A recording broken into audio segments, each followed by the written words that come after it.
Hello बच्चों, आप सभी का स्वागत है आसाम बोर्ड यूट्यूब चैनल पे। आज हम लोग क्लास 6 का लेसन नंबर 8 डिस्कस करेंगे। लेसन नंबर 8 का नाम है आवर इंडिया। आवर इंडिया का आज क्लास नंबर 3 डिस्कस करेंगे।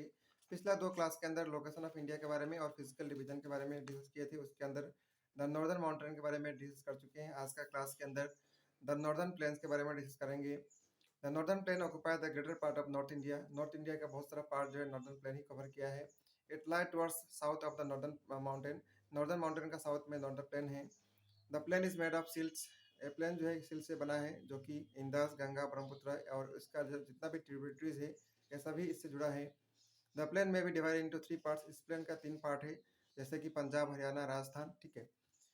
Plane in west, Ganga Yamuna plain in middle and Brahmaputra Barak plain in east. यानी गंगा यमुना जो है मिडिल में है, ब्रह्मपुत्र बराक जो है ईस्ट के अंदर है। The fertile silt of the plain are suitable for crop rising. यानी क्रॉप के लिए बहुत अच्छा होता है ये नॉर्दर्न प्लेन के अंदर जो प्लेन है।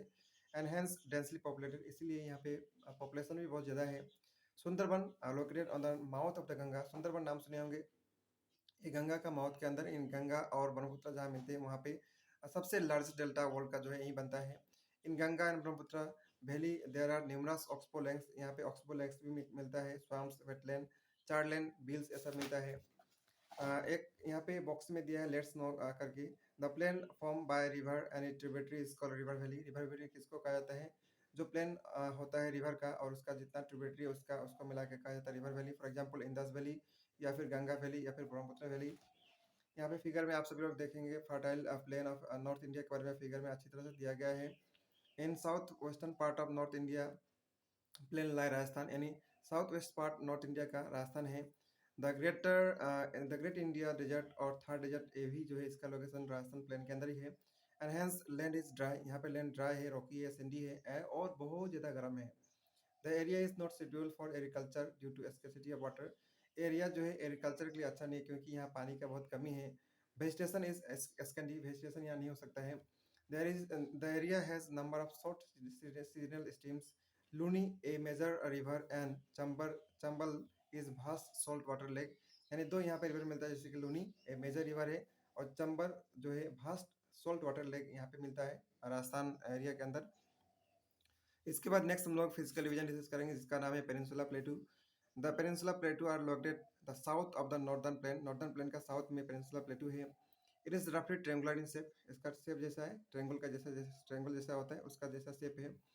Three sides of this plateau is surrounded by Arabian sea. इसका तीनों साइड में जो है अरेबियन सी है, देख सकेंगे ये रहा ट्रेंगल जैसा शेप, अरेबियन सी है तीनों साइड के अंदर। इंडियन ओशन और बे ऑफ बंगाल, यानी तीन साइड के अंदर क्या क्या है? अरेबियन ओशन, इंडियन ओशन और bay of Bengal. The plateau are surrounded by three sides by hill range. तीनों साइड से जो हिल रेंज है। The north eastern side there is Rajmahal hill. North side में क्या है? नॉर्थ ईस्टर्न साइड में है राजमहल हिल। नॉर्थ वेस्टर्न साइड में है अरावली, बिंदिया और Satpura. Western Ghat lie in the west. Western Ghat west में है। एंड ईस्टर्न घाट कहाँ पे? ईस्टर्न साइड पेनिनसुला प्लेटू का। The Deccan plateau is extended from Aravalli mountain. Deccan plateau जो है एक्सटेंड जो है अरावली माउंटेन तक है in north to the Kanyakumari of the south direction. The area between the river Narmada and Godavari, यानी जो एरिया नर्मदा और गोदावरी का है specially in the state of Maharashtra, is made of black soil. और ये किससे बना होता है? नर्मदा रिवर या गोदावरी रिवर का जो जितना भी एरिया है वो बना होता है ब्लैक सॉइल से। The area is famous for cultivation of cotton. और जहाँ पे ब्लैक सॉइल मिलता है वो एरिया किसके लिए अच्छा होता है? कॉटन कल्टिवेशन के लिए। In Nilgiri area ample amount of tea and coffee is produce. और जो नीलगिरी एरिया है वहाँ पे बहुत ज़्यादा मात्रा में टी और कॉफी प्रोड्यूस होता है। नेक्स्ट पार्ट है the coastal lowland. Next physical division है the coastal lowland is divided into two parts. इसका दो पार्ट है, ईस्ट और west. The eastern coastal area is wide and fertile. जो ईस्टर्न साइड है वो बहुत वाइड है, बड़ा है और फर्टाइल है। Another hand western coastal area is narrow. Western coastal area जो है नैरो है, रफ है और यहाँ पे रकी है। Through the harbour of the coastal area trade and commerce of India is done. यहाँ पे ट्रेड और कॉमर्स जितना भी है वो यहाँ पे होता है, देख सकेंगे मैप में आप सभी को दिखाई पड़ेगा। इसके बाद नेक्स्ट पार्ट है the island.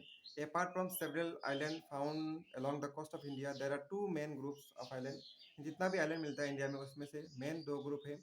One of them is Lakshadweep. एक है Lakshadweep Amindivi Minicoy island in the Arabian sea, another Andaman Nicobar island in the bay of Bengal. यानी लक्षद्वीप है जिसके अंदर मिनोकोई या फिर अरेबियन सी के अंदर आता है, और नेक्स्ट है Andaman and Nicobar island bay of Bengal के अंदर।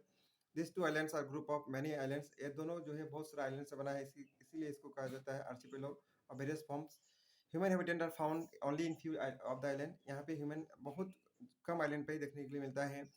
आप लोग सुने होंगे you must have heard during 2014 tsunami the devastating natural disaster created havoc only not in Sumatra island of Indonesia. यानी 2004 में सुनामी आया था और वो बहुत बड़ा नेचुरल डिजास्टर था। आप सभी लोग सुने होंगे सुमात्रा आइलैंड जो कि इंडोनेशिया में है, वहाँ पे बहुत क्षति किया था। But also badly affected Andaman and Nicobar island. और ये जो है सिर्फ वहाँ पे नहीं, अंडमान निकोबार आइलैंड में भी बहुत क्षति किया था। और कोरोमंडल कोस्टल रीजन है, वहाँ पे भी क्षति बहुत ज़्यादा तबाही मचाया था। सुनामी के बारे में आप सभी को याद रखना है, tsunami is high oceanic wave cause due to volcanic eruption. Tsunami जो है हाई ओशनिक वेव को कहा जाता है, जो कि वोल्केनिक इरप्शन के कारण होता है in the ocean bed or due to earthquake. It brings about disastrous effect to land, people and other living being.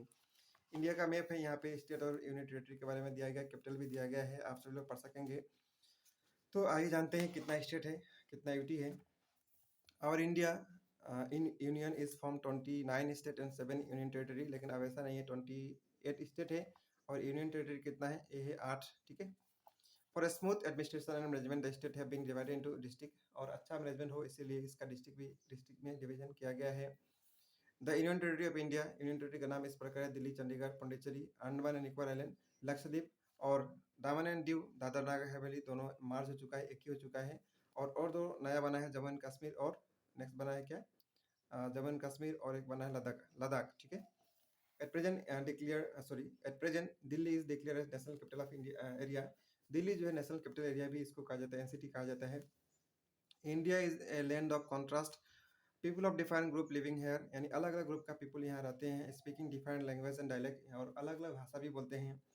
22 भाषा है जो कि कॉन्स्टिट्यूशन के द्वारा रिकोगनाइज किया गया है, जिसमें हिंदी जो है नेशनल लैंग्वेज है। English is also use as principal language for official communication, official काम में जो है हिंदी का भी यूज़ किया जाता है। Like language people of different religion faith are found in India, यानी अलग अलग भाषा अलग अलग रिलीजन इंडिया में मिलते हैं, जैसे कि हिंदू, इस्लाम, क्रिश्चियनिटी, जैनिज्म, बुद्धिज्म एक्सेट्रा, ये सब मेजर रिलीजन है जो कि इंडिया में पाया जाता है। इंडिया एक सेकुलर स्टेट है and offers duty respect to all religion faith. Secular है, फिर भी जितना भी रिलीजन है उसको जो है रिस्पेक्ट करता है। सिंस हिस्टोरिकल पास्ट से ही India is rich in art and culture, India का जो आर्ट एंड कल्चर है वो बहुत रिच है। The cultural heritage of India has been the contribution of different groups of people who enter and settle in different directions. This has made the heritage a strong integrated cultural entity. यानी जो भी India में राज किए वो अलग अलग अपना culture यहाँ पे मनाएं और उसको छोड़ के गए, और वो कल्चर आज भी प्रिजर्व है। The vast land diversity in physical landscape, religion, language, dress, habit, law and rituals are made our India a colorful and unique state. और यही जो भाषा है अलग अलग, और ड्रेसअप है या फिर लॉज है, रिचुअल्स है, यही हमारा भारत को एक कलरफुल और यूनिक स्टेट बनाता है। In spite of this diversity we feel proud to say we are united India. इतना डाइवर्सिटी होने के बावजूद भी हम लोग बोलते हैं हम इंडियन हैं, और हम इसको प्राउड भी फील करते हैं।